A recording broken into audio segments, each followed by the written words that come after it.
हिंदू की स्थिति दो लाइन में समझाता हूं जी। आपने एक जानवर है जिसे घोड़ा कहते हैं, और आपकी गाड़ी में जो इंजन लगा है, तो आप पूछते हैं कि ये इंजन जो है कितनी पावर का है, तो आप क्या वर्ड इस्तेमाल करते हैं? जी, हॉर्स पावर। आप कहते हैं कि मेरी गाड़ी में 6 हॉर्स पावर का इंजन लगा हुआ है। जी। इसका मतलब है 6 घोड़ों की सामूहिक पावर वाला इंजन।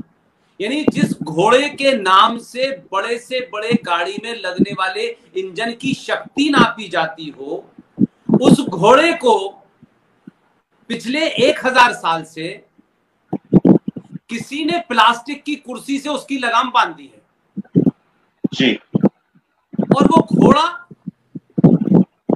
इस एहसास में खड़ा हुआ है कि उसकी रस्सी किसी ने बांध दी, उसको पता ही नहीं है कि उसके नाम से तो दुनिया का सबसे शक्तिशाली इंजन भी उसी के नाम से चलता है, और प्लास्टिक की कुर्सी से उसकी लगाम बंधी है। वो शाम तक उस प्लास्टिक की कुर्सी के पास खड़ा रहता है, उसको ये बोध ही नहीं है कि मैं एक झटके में कैसी हजारों कुर्सियों को तोड़ दूंगा।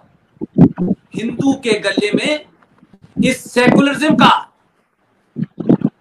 वो गले में पट्टा बांध दिया है कि उसको ये बोध ही नहीं हो रहा कि मैं हूं कौन।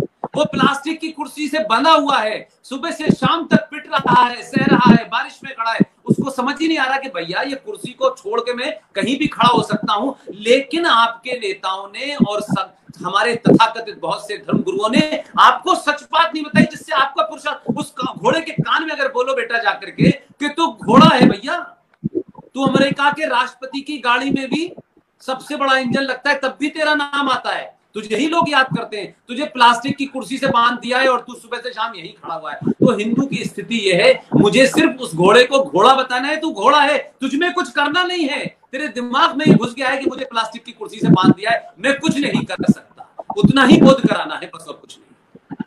बहुत सही, बिल्कुल सही कहा सर। हमारा तो जो रोल है वो बिल्कुल वही है कि जामवंत बन के हमें हनुमान जी की शक्तियों को उनको याद दिलाना है, उनको स्मरण दिलाना है।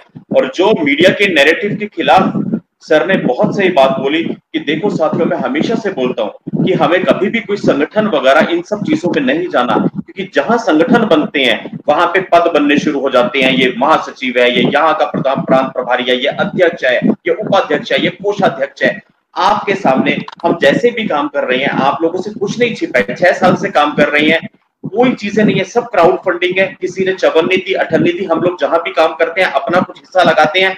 हमने शुरू से तय किया हम कभी संगठन में नहीं जाएंगे, क्योंकि सर ने बहुत सुंदर बात अपने उद्बोधन के शुरू में कही थी कि संगठन एक दिन बासी हो जाते हैं, और हम नहीं चाहते कि हम मरने दम तक, अंत तक कभी बासीपन अपनी लड़ाई में लेकर के आए। ईश्वर ने हमें जितना शक्ति दिया, जितना सामर्थ्य दिया है, हम गिलहरी की तरह से अपना प्रयास करते रहे। आप सभी साथी इसी तरह से सोशल मीडिया को एक हथियार बना करके अलग जगाने का काम करते रहिए। सर ने अपनी सारी बातों में जो बातें बोली हैं, उनका निचोड़ वही एक कविता की पंक्ति है सर मेरी, जो मैं अक्सर मंचों पे बोलता हूं कि वो, अब उस वो का इशारा मेरे साथी आप लोग समझ लेना, क्योंकि पुष्पेंद्र जी सामने, इसलिए वो बोल रहा हूं, वरना अगर सर नहीं होते तो मैं आपको बोलता हूं वो का मतलब क्या है। कि वो अनपढ़ हैं या पढ़े लिखे, पर अपने दीन के पक्के हैं। आपने बिल्कुल सही कहा सर। वो पंचर वाला सुलेमान हो या 10 साल तक सत्ता की मलाई खाने वाले, बिना नाम लिए पद से उतरने के बाद जो बोल जाते हैं और बॉलीवुड में बैठ के बोल जाते हैं, हिंदुओं की टिकटों के पैसों पे पलने वाले, और फिर कहते हैं कि जी मेरी बीवी को डर लगता है और यहाँ पे तो मुसलमान सताए हुए हैं। तो वो अनपढ़ हैं या पढ़े लिखे, पर अपने दीन के पक्के हैं। हम धर्म को कारोबार बनाते, हम सबसे बड़े कुचक्के हैं। हिंदुओं के सर्वनाश का कारण हमारे हिंदुओं के अंदर की दीमक है। वो कथा जिहाद के रूप में हो, वो धर्म गुरुओं के रूप में हो, वो सत्ता पे आने के बाद उनके हुए मानसिक परिवर्तन की व्यथा हो, वो जो भी चीजें हो, हमारा एक ही दर्द है कि हिंदुओं को हिंदुओं के घर की दीमक ने लूटा है। उस दौर में एक ऐसा व्यक्तित्व, पुष्पेंद्र कुलश्रेष्ठ के रूप में। और जो सर ने बताया, चाहे वो आरएसएन सिंह जी हो, ललित अंबरदार जी हो, मेजर गौरव आर्या जी हो, जीडी बख्शी अंकल हो, तारिक फतेह अंकल हो, हम धीरे धीरे कोशिश करके हर हफ्ते सभी को आपके चैनल पे लेकर के आएंगे। दिल्ली दंगों के बाद में जो साइबर सिपाही को सच बोलने की सजा मिली है, हमारे नेटवर्क को, हमारे अकाउंट्स को पूरी तरह सीज करके हमें 6 साल पीछे कर दिया गया है, लेकिन आप सभी के साथ से और पुष्पेंद्र कुलश्रेष्ठ जी जैसी महान शख्सियत के आशीर्वाद से हम इस नेटवर्क को पुनः स्थापित कर रहे हैं, फिर से खड़ा कर रहे हैं, सिर्फ इसलिए कि ये आवाज हम सबके जाने से पहले घर घर में पहुंच जाए। और जैसे आज हम भाई राजीव दीक्षित जी को सुनते हैं, भाई राजीव दीक्षित जी की वाणी हमारे बीच में है, कल को शुभम रहे नहीं रहे, सर को भगवान हमारी उम्र दे, लेकिन जाना एक सर्वमान्य सत्य है, सृष्टि का सत्य है। ये आवाज आपके जरिए घर घर में जाती रहे, हम लोगों की आपसे बस इतनी अपेक्षा है। सर मैं आपको बहुत बहुत आभार व्यक्त करता हूं, आपने इतना समय निकाला, हमारी सोच से ज्यादा आपने हमें दे दिया। और साथियों मैं आपको बताना चाहता हूं, कल जब हम टेक्निकल टेस्टिंग कर रहे थे, सर ने बड़े मुस्कुराते हुए, बड़े खिलखिला के हंसते हुए ये बोला कि यार जब तक तुम लोग का साइबर सिपाही पे मेरा सही से नहीं होगा ना उद्बोधन या इंटरव्यू, मैं बार बार आता रहूंगा। तो मैं चाहता था कि यार 2-4 बार कलेश और पड़े, टेक्निकल मिस्टेक आज और भी ज्यादा हो, कि उस बहाने सर दोबारा जरूर आएंगे। जी सर। नहीं आएंगे, आप जब करेंगे जब आ जाएंगे, कोई मसला नहीं है। देखिए जो इशू है वो यही है कि बात लगातार चलती रहनी चाहिए, क्योंकि बहुत लंबी लड़ाई है और बहुत मेहनती लड़ाई है। लोग कम हैं, लेकिन कम लोगों की आवाज भी दुनिया भर में पहुंच रही है, लोग समझ रहे हैं और हर आदमी अपना अपना दायित्व समझ रहा है। जो जिन लोगों के पास समय कम है और धन ज्यादा है, उनसे कहता हूं धन दे दें। जिनके पास समय ज्यादा है वो अपना समय दे दें। ये अपनी अपनी जगह बैठ करके लोग तय कर ले कि हम क्या कंट्रीब्यूट कर सकते हैं। हर आदमी बॉर्डर पे जाके नहीं लड़ता है, कुछ लोग पीछे लड़ते हैं, कुछ खाना बनाते हैं, कुछ खाना खाते हैं, कुछ आटा पिसाते हैं। तो एक पूरा इकोसिस्टम है। हर आदमी अपनी भूमिका तय कर ले कि मैं ये कर सकता हूं और उसे ईमानदारी से करे, यही इस वक्त है। और बिना लालच के करे, और खासतौर से सत्ता के लालच से दूर रहे। जी सर। सत्ता का लालच आपको कुछ नहीं करने देगा। आपका उठना बैठना चलना बोलना सब कुछ उसके इर्द गिर्द होगा। आप सत्ता प्राप्त कर लेंगे, लेकिन ये वही कहानी होगी, बहुत पहले की पुरानी कहानी है कि एक आदमी ने, एक वो डाकू की कहानी है, मुझे उसका कुछ रेफरेंस याद नहीं आ रहा, लेकिन उसने एक झूठ बोल करके, एक बहुत बड़े आदमी ने झूठ बोल करके किसी की भावनाओं को का इस्तेमाल कर लिया।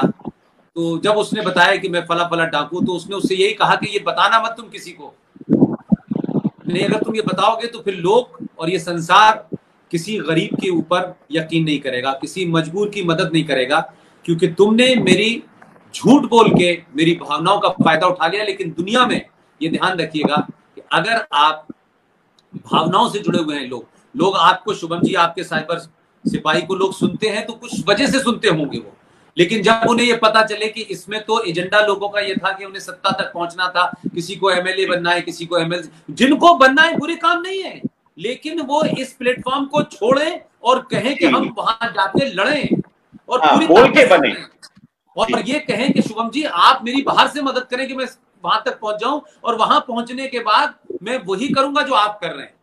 लेकिन प्लेटफॉर्म पे आप खड़े होकर के जब ये करते हैं तो आने वाली पीढ़ियां फिर आप जैसे ईमानदार लोगों पर यकीन नहीं करती। उनको लगता है अच्छा अब एक और नई दुकान खड़ी हुई है, अच्छा फिर एक और नया शुरू हुआ।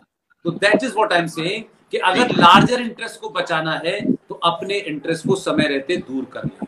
मुझे जिस दिन राजनीति करनी होगी, मैं हाथ जोड़ के कहूंगा कि मुझे अब नहीं बोलना है, अब राजनीति करनी है तो मुझे झूठ बोलना है और झूठ में नहीं बोलूंगा। बहुत चीजें क्लियर हो जानी चाहिए क्रिस्टल, ताकि आपको लोग कहें कि भाई इस आदमी ने कहा कि मैं राजनीति नहीं करूंगा तो नहीं कर, इसने कहा कि मुझे बुलाया जा रहा है, मुझे बताया जा रहा है, मुझसे कहा जा रहा है, तो क्या मैं वहां चला जाऊं? तो ऐसा नहीं होगा कि मैं वहां जाऊंगा तो बदल जाऊंगा। जी।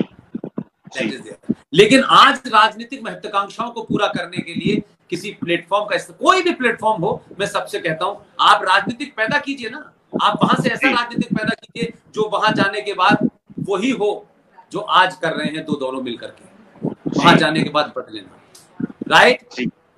बहुत अच्छा, बहुत सुंदर सर। बस सर, हृदय की अनंत गहराई से बहुत बहुत नमन सर, बहुत बहुत नमन, बहुत बहुत प्रणाम। थैंक यू शुभम भाई, थैंक यू, गॉड ब्लेस सभी यू को करबद्ध नमन, सभी को नमन। हर हर महादेव सर, हर हर महादेव। जय श्री राम, जय श्री राम, जय श्री राम।